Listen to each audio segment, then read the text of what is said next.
Well, okay, so you're going to notice a bit of a theme here. Kenneth is wearing a Spider-Man shirt, and I am wearing blue and red Spider-Man colors. The reason for that is, of course, there's been some leaks, and these leaks are crazy. These leaks are awesome. The one in particular, and this is spoilers, so if you guys don't want to know what the leaks are, spoilers. Don't watch this. Don't watch this at all. No. Okay? This is the last absolute chance because I'm spoiling it. The first picture, we got to see Tom Holland in the black and red Spider-Man suit. Yep. We got to see Andrew Garfield in his Amazing Spider-Man 2 suit, which I'm glad they I love that suit so much. That's such a good suit. It's pretty fucking sweet. Did I ever mention that on my last, most recent viewing of Amazing Spider-Man 2, I noticed that he rarely took the mask off when he was Spider-Man? The only, like in the end sequence, the only time he took the mask off was for Gwen? Was when he realized she was dead, and then it was taken off, and that was it. That's it. Like that. I was like, oh man, I forgot all about that. And then, by the way, we also got to see Tobey fucking Maguire in, I believe, the Spider-Man 2 suit. But it might have been Spider-Man 3. The Spidey 3 and 2 suits are very close. All three of them are very close. Very close. Very close. But either way, so that was awesome. That's crazy. That's awesome. You know, Tobey hasn't done a movie in 7 years? He's coming out of retirement. Yeah. Yeah, I know. One of the things that I thought was kind of cool about this leak was that when we were driving back from Eternals, I was saying, like, a lot of people, like, because, you know, Feige is starting to say, like, hey, you know, be careful, like, you don't get too hyped up, because he doesn't want everybody to think that it's going to be 3 hours of all three of them. You know, and I was saying, yeah, like, I guarantee you, my thought is it's going to be, like, maybe a minute or two each. You're not going to see, like, this big, huge thing. Now it suggests it's a battle with all three of them, which, okay, cool. But I mean, it makes sense, right? I'm going to just temper it. If Tom's going to take on the Sinister Six, why not do it with the other two Spiders? Yeah, and not only that, why not do it with their multiversal counterparts? Because you've got Raimi's Spider-Man helping you fight Raimi's Doc Ock. Yep. I'm assuming, and now you're getting, for sure, Mark Webb's Electro. Yep. And, of course, you need Mark Webb's Lizard. Spider-Man. Oh, that's right, Lizard. I keep forgetting about that. Yeah, Lizard will be in there, too. Sandman, by the looks of it, too, will be in there. They keep saying it because there's always sand in and around. Yeah. And the same with Electro, too. They're like, it's electricity. But we already know that Jamie Foxx is in. We know that. He leaked it before anything. But that No Way Home poster clearly shows Raimi's Goblin. Oh, he's straight up in the background? Oh, yeah. That's Raimi's Goblin. Yeah. And so then the other spoiler, which Ken and I are pretty pumped for, me more than Kenneth, because I watch this TV show all the time. I'm currently almost done season 2. But I bet I've watched a lot more TV shows than you have, because I don't rewatch the same ones all the time. Yeah, you probably have. Although, to be fair, I am late to the game with Ted Lasso, but we are halfway through the last episode of season 2. And to also be fair, I've probably watched a lot more shittier shows than you, because you just rewatch good ones. We'll leave that as that's debatable. Because it is also subjective. It is. I've seen some garbage shows. No doubt. I never watched Burn Notice, so there's... Oh, Burn Notice is good, though. Burn Notice is so fucking See, that's good. subjective, though. That's subjective. So good. So the last bit of spoilers is 100% confirmed Charlie Cox, Matt Murdock, is in the movie. Yep. And he is definitely representing Peter Parker. Yep. Okay?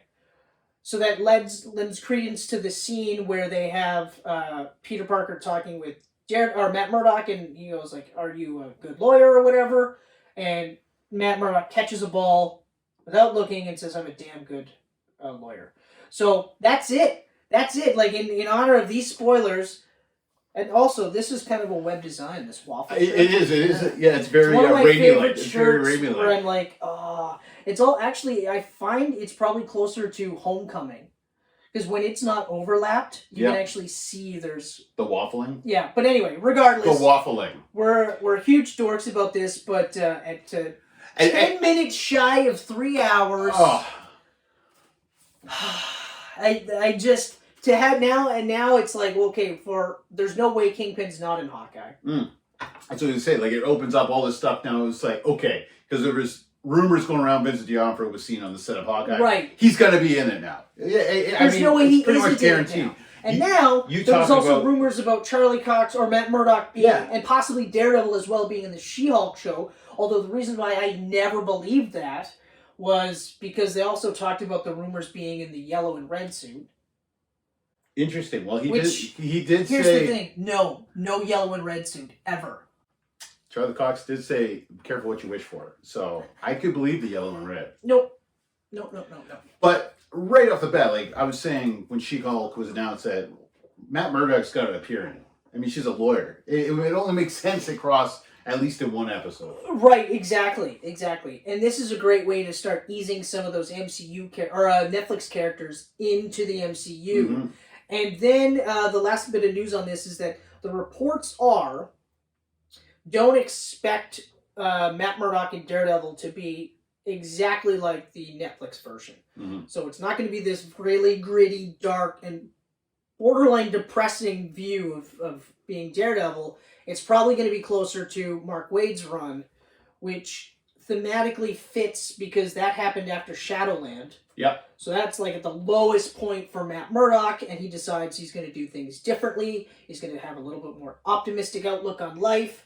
But I do implore Marvel and Kevin Feige, if you ever come across this, before you come up with a brand new Daredevil suit, don't completely burn the Netflix suit. Use that as a template. Yeah, you know what? The suit looked awesome, but definitely the helmet. Helmet for sure. Helmet was perfect. You know what? I was thinking about this. If we kept the helmet, but got rid of that stocking thing he had, and kind of did it like Captain America, where you saw his neck. Oh, so more like Ben Affleck style.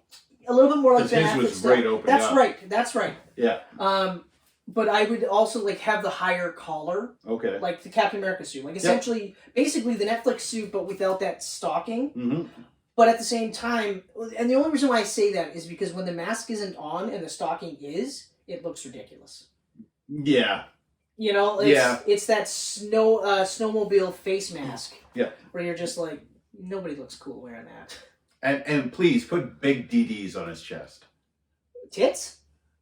Tits, yeah, big tits. Big tits. Charlie Caxton is big tits. Yeah. Big DD. But seriously, don't put a DD on it. Don't even put a small DD, like Daredevil in the Ben Affleck movie. A small DD off to the side. Don't even do that, because I can't tell you how many times I've said on this Camcast, don't fucking do it, because it makes no sense. Why would a blind guy design a moniker for himself? Yeah. I mean, hell, even like in the Netflix show, he doesn't even come up with the name Daredevil. It's given to him. It starts off as the Devil of Hell's Kitchen, and then at the end of the first season, it's Daredevil. They call him Daredevil in the paper. Yeah. Didn't he, in the Affleck movie, didn't he take his name from his father? Wasn't his father, didn't they do that in the movie? Yeah, in the movie, he was Jack the Devil Murdoch. Right. Yeah. So he kind of borrowed it from Instead of, in every other thing, he's Battling Jack. Battling Jack. But Battling Jack is a lot better than Jack the Devil Murdoch. Mm-hmm. I mean, it makes more sense, like, if you've got a guy that you're going to pay to lose. Anyway. So yeah. If I wasn't already pumped to see this movie, I'm beyond pumped. I'm like beyond pumped. The only thing, like I said to Michelle yesterday, I said, this is going to be a fucking $1 billion movie. I'd get a temper it by saying... Easily. It's tough now because it's still COVID. We're still in the middle of COVID. It's still COVID, but I really feel like this has got the best chance of being the first $1 billion movie. But the reason why I'm kind of like, is because like you think Bond was the first real chance. But the reality is that Bond skews older. Yes. And a lot of older people still aren't going to the theater. Mm-hmm. Okay? So I think where Bond's at now, which is like at the $630 million. It's stopping around that point. It might get to $650, but that's it. There's too many movies coming out though. Like we were talking about how packed October was. Like it needed to be released in an empty month so it could hold. Right. But at the same time, it had to be released now. It did. Oh god, yeah. I mean, it should have been released a year and a half ago. Exactly. So regardless, And you got Ghostbusters coming up next. But I think that's where it's at. But I do think Spider-Man's crossover appeal is way better than Bond. Oh yeah. I mean, like, I was thinking about this even today, and I was thinking, like, I think Daniel Craig's Bonds are the first Bonds where they were looking at it like, we don't want just Bond fans. We want everybody to see this movie. And I think that's another reason why they did the reboot. It wasn't just because of Jason Bourne and Batman Begins, or sorry, The Bourne Identity and Batman Begins, and because of how critically and poorly received Die Another Day was. Yeah. I think they were looking at it like, we want more people to watch these movies, so they made it more universally palatable. And, you know, like, those movies have they've done better than most of the Bonds in the entire series. Mm-hmm. Like, you can do the they have adjusted for inflation all you want, like even and it's only Connery's that really come close, that actually ultimately beat it, because Connery had 2 more movies, so his, technically 3, but 2 more movies, so he's made the most by like a couple $100 million. Yeah. Something like that. Which I believe. But then next it's Craig right away. And like Michelle had said, she had no desire to see a Bond movie at all. Watched Skyfall with me and was like, wow, that's awesome. And then ended up watching all the other ones. So like, but that's it. Like, after Craig, her desire to see any more Bonds isn't there. I mean, it's kind of perfect for her, the way that ended. Like, she had her full arc of Bond. Like, she doesn't need to go any further. Yeah. And it's good. It was a perfect spot for her to start, too, because, like, if you hop in during Pierce Brosnan, you're like, what the fuck's going on? This is so weird. Why is this old guy giving him laser beams? Right. You know? Exactly. Like, so. You know. So, and that's the other part, too. They grounded it as much as they could. Yeah. Which was perfect. Yeah. It was super grounded at the beginning. And then it slowly The one that gets critically savaged the most is Yeah. Spectre. And that's the one where they tried the hardest to get back to that Roger Moore thing. It's like, no, you can't go back to that after giving us those last 3. So, so yeah, we're pumped. So pumped for next one. Fuck. So I want to channel my inner Roy Kent and just be like, oi! Fucking hell! Oi! Spirit animal. Fuck. Just, I'm so pumped that even if this is like it for Tom Holland's Spider-Man, I don't think it is, but even if this is it, I have a feeling that I will be able to walk out of that theater and go, okay, all right, let's see what's next. Well, I mean, technically, if it ends like this is it, like he can continue, but if it ends like this could be his final, like, he's like really the only Spider-Man to get like a finale. No. Like a full arc. No. No? Spider-Man 3 was an ending. I don't think so. They left that Mary Jane stuff up in the air. Yeah, but because they were going to conclude it in the 4th. Yeah, but I mean, still ended it. And then Andrew had the rug pulled right from his was flat out. Yeah, like, just there's like gone. There's no like his was an Empire Strikes Back finish. Yeah. And then they went, we don't need to do a New Hope. Yeah.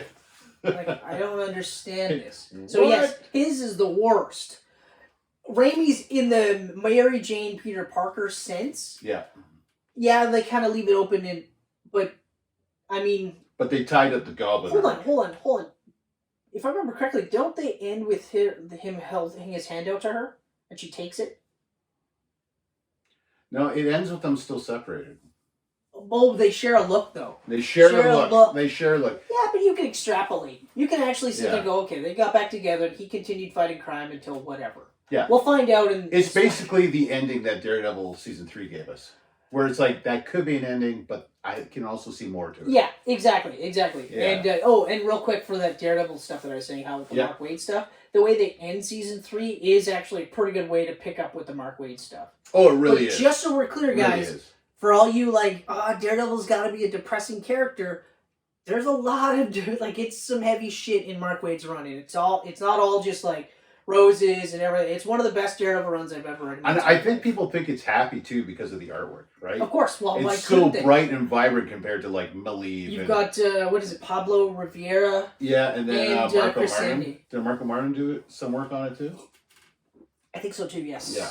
Yes. Yeah. Chris Sammy is so good. But anyway, so Spider-Man, No Way Home. Jeez. Oof. Looks so good. We might even do 2 camcasts about it. Probably. Well, when I mentioned that you were gonna see it twice on that weekend, yeah, she's like, I was like, yeah, he said he was probably gonna see it twice that weekend, and then I said I was probably gonna do the same. And she's like, I'm only seeing it once. I was like, you weren't invited. Well, I mean, honestly, like, it's probably gonna get the preview night, so the Thursday night, right? Yeah, I'm gonna see it Thursday night. Oh, okay. 100%. All right then. Doing the preview night. Let's do it. And then I'll probably do a matinee somewhere in the weekend. Yeah. Okay. All right. So you and I will go opening night, Thursday night. Yeah. And then we'll do that big, huge, ideally the whole fucking row. All the way down. Well, because it's gonna be like my neighbors, and then Michelle and I, then you and Adrian, and then I'm assuming your dad. If he's in town. If he's in town. Yeah. Right. That's right. Yeah. James, if he's in town. James will be in town. James will probably come. Yeah. He'll be in town. Yeah. He's not gonna be visiting his lady love. No. Or lady like. But who knows? Careful. I gotta be careful. Love. No, it's love, right? It's James, man. He's a romantic. There you go. I was gonna say, don't. I was leading my head like, don't be rude. Don't be rude. Okay. The Toronto model. All right. So, but we got James for sure. Possibly your dad. Yeah. Maybe your mom. Maybe my mom. Maybe your mom. My mom will come if I'm like, please, it's my birthday movie. Oh, that's true. You can play that card. Oh, maybe what is Thursday? Oh, Thursday's the 16th. Okay, yeah, no, I can go on that day. Well, we're going that day anyway. Yeah. It'll be my treat. Oh, well, thank you, sir. Because I'm assuming you're going to pay for us to see Ghostbusters, because that'll be my day after birthday movie. Ah, yes. Oh, man. Which is next week. It's my week off. Your week off. Week off. Put a nice dent into DQ 11. Yeah. Dragon Quest 11, not Dairy Queen 11. 12 hours a day. I've actually been pretty good. I'm at the point, like in the first 6 hours, like I'm at that point where like there's way more story. Yep. But you're just scratching the surface. And well, last night I was playing for a bit, but I was just like, I don't even know why I fired this up, right? Yeah.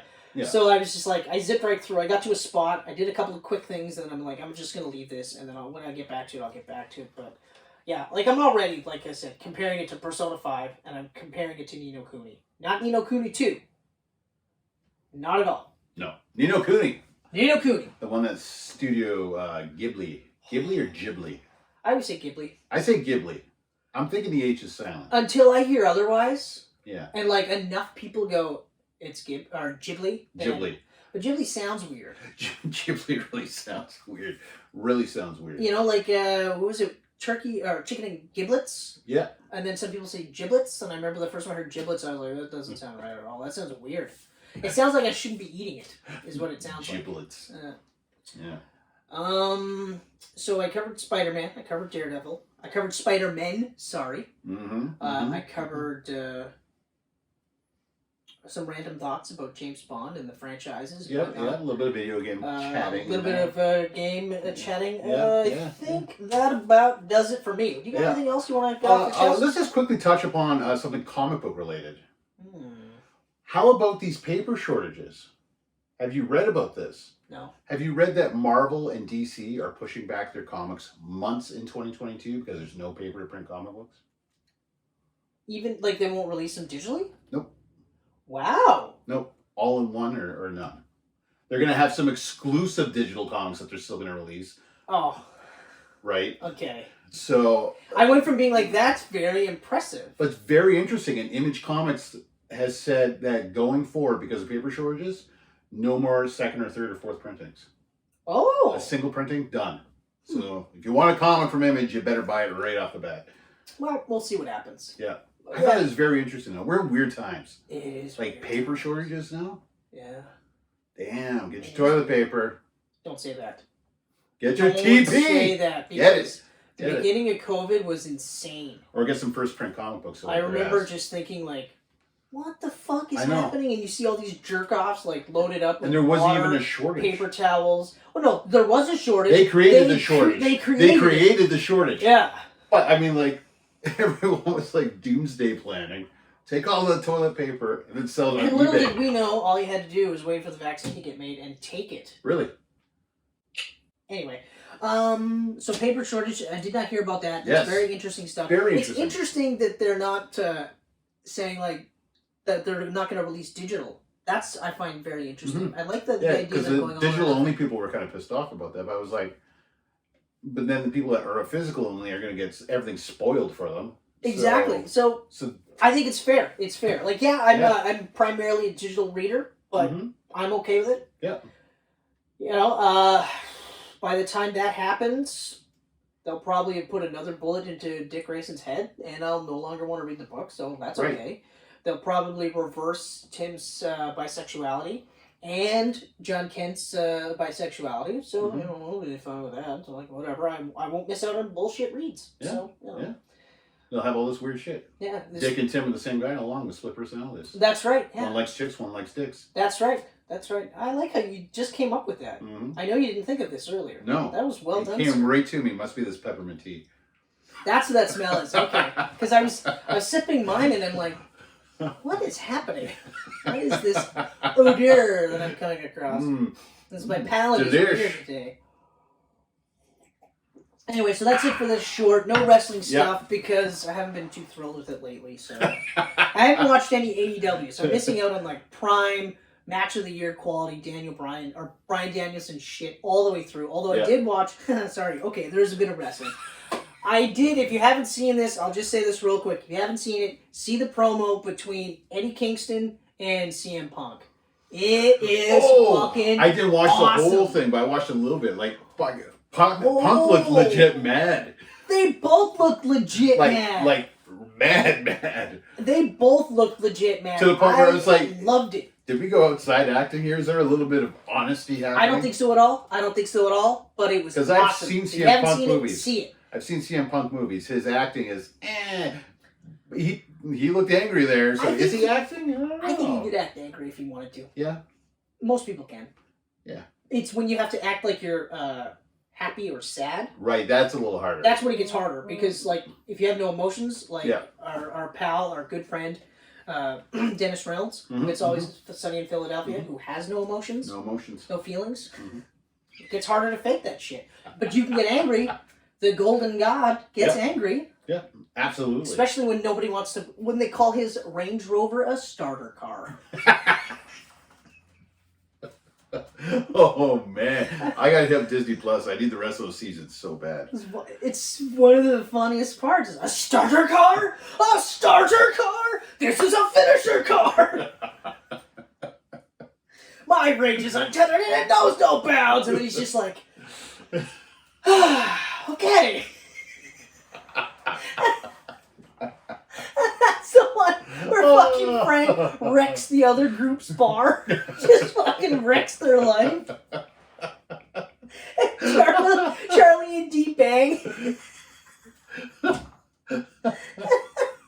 they go back to pretending to act straight. Alright, now we're done. Okay.